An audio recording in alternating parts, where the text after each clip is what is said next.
dipersembahkan oleh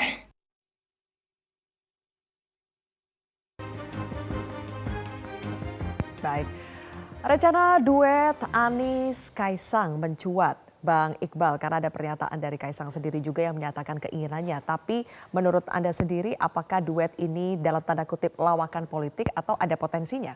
Ya, saya kira itu bentuk apatismenya, di mana mereka berpikir bahwa nggak mungkin ngelawan.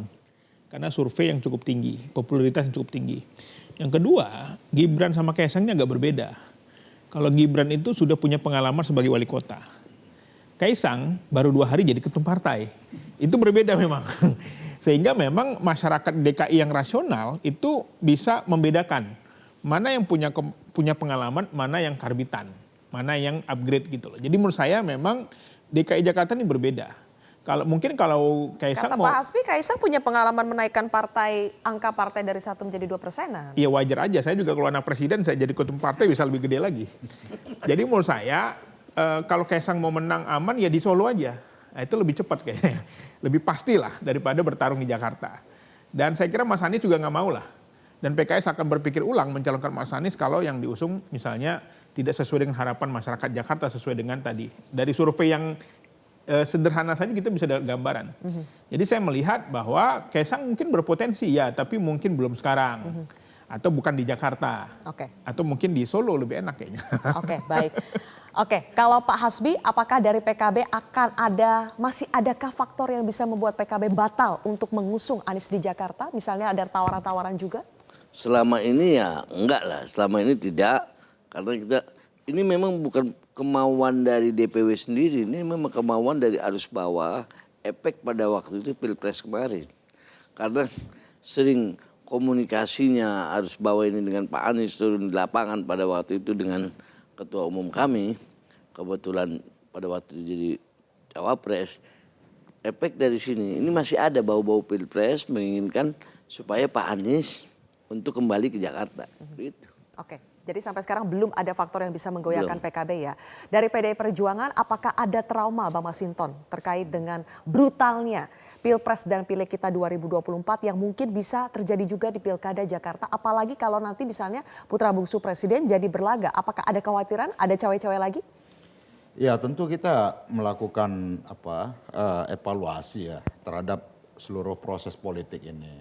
Nah umpama ya bagaimana ke depan, apalagi dalam konteks pemilu kepala daerah secara serentak ini, ya kita ini jadikan nih ajang kedaulatan rakyat di tiap daerah untuk menentukan calon pemimpinnya di daerah tersebut. Tidak boleh lagi ada abuse of power, pengerahan aparat negara, begitu ya. Nah jadi harus benar-benar ya pemilu kada ini menjadi sarana demokrasi rakyat di tiap daerah tadi itu. Jadi sebenarnya kita harus sama-sama awasi agar pilkada ini tidak menduplikasi proses pilpres dan pileg yang lalu, gitu ya. Agar ada kemajuan dalam konteks penyelenggaraan pemilu, kualitas pemilu kadanya juga ya, kepala daerahnya. Jadi ini benar-benar kita harapkan satu momentum untuk memperbaiki bangsa ini ke depan melalui momentum pemilu kepala daerah ini. Dan begitu pun dengan proses penyelenggara, aparatur negara, nggak usah cawe-cawe lah. Biarkan ini jadi ajang kontestasi masyarakat dan warga di tiap daerah untuk menentukan calon pemimpinnya di daerah tersebut secara demokratis, tanpa ada cawe-cawe kekuasaan, tanpa ada penyalahgunaan kekuasaan untuk mengarahkan pilihan-pilihan rakyat secara mandiri. Seperti itu. Mas Jayadi, apa yang dikhawatirkan oleh Bang Masinton itu apakah kemungkinan besar bisa terjadi di Pilkada Jakarta apabila Kaisang maju? Potensi untuk adanya upaya untuk istilahnya cawe-cawe atau apa itu bisa terjadi di Jakarta kalau misalnya pemerintah pusat beranggapan yang menang di Jakarta itu harus orang yang tanda kutip bisa kerjasama dengan pemerintahan ke depan gitu. Nah, dan bisa bekerja sama itu diartikan sebagai orang yang hanya segaris secara politik gitu. Nah, menurut saya harusnya kita memperluas pengertian kerjasama itu. Siapapun pemerintah daerah, siapapun gubernur, kepala daerah yang terpilih, itu kan by undang-undang memang harus bekerja sama dengan pemerintah pusat. Ada undang-undangnya kan, Undang-Undang Nomor 23 tahun 2014.